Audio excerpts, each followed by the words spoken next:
Hey everybody, now that Debbie and I are back from our cruise, we're finally getting over jet lag and I'm wanting to take time to talk to you about the highlights of our 2-week cruise around New Zealand ending in Australia to celebrate our 40 years of marriage. But before I do that, I do want to let you know that I am leaving about a week from now, April 14th, to go to Pakistan to train pastors there.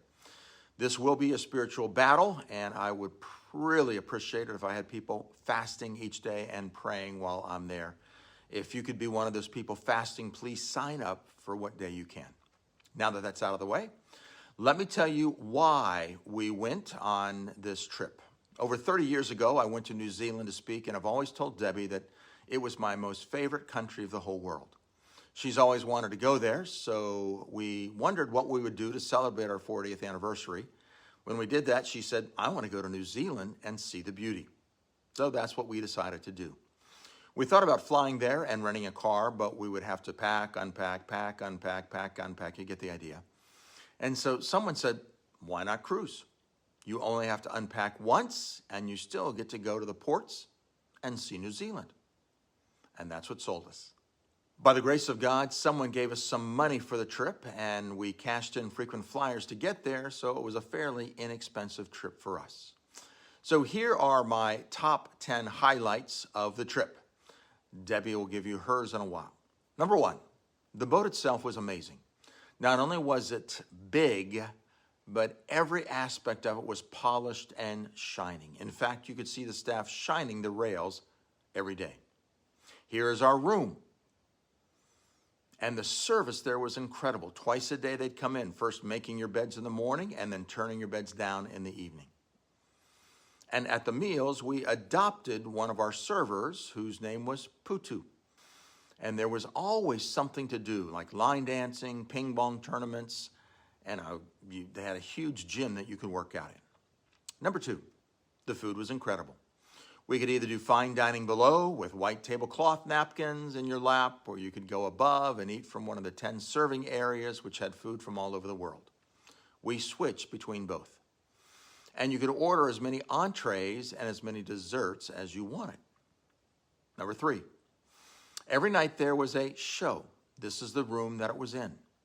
It was huge and gorgeous, and some of those people who performed were world-renowned.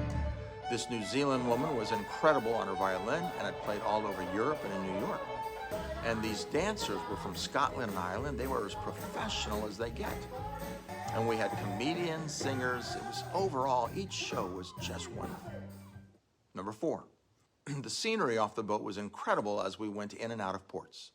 New Zealand's geography is simply amazing. And interestingly enough, every port had lumber that was being exported to China to make paper. And the trees they harvest actually came from the United States over 50 years ago, and that began as an experiment. Number 5, about every other night we would pull into a port. We loved going into the towns and seeing what it was like. At times we could take walks in the woods or catch a ride and go up in the mountain overlooking the city, or simply stroll around where the boats were. Number 6, in 3 of the ports we took tours offered by those in that town. Our favorite tour was the Weta tour that showed us how key features were made to make the movie Lord of the Rings. We went where the first scene was shot and got inside information on how it all began. It was incredible. Number 7, one of my absolute favorites was going through the fjords of New Zealand. They are absolutely incredible. Forged by glaciers, these beautiful mountains ran straight into the sea, and the number of waterfalls was incredible, many of them right at the peak of the mountain, some cascading down thousands of feet. For some reason, I felt the peace of God there.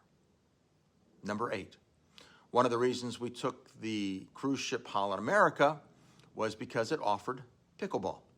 Debbie and I loved to play pickleball, and we played it on the top of the ship. It was surreal playing with major cities like Auckland and Sydney right next to you. There was so much wind, though, when the boat was moving, you had to be very careful how you played. Number 9, we made new friends on the ship. Besides our servers, our favorites were 2 couples, sisters and their husbands. We played pickleball with them and had dinner with them on the last night. We also became great friends with another couple from California who actually know my sister, Barbara. We also had one man from our Bible study here in Virginia who told us, "Oh, my best friend lives in New Zealand. You've got to see him while you're there." And we did just that. Number 10, our final port was Sydney. We loved it, taking a bus tour around and learning about the history of Australia.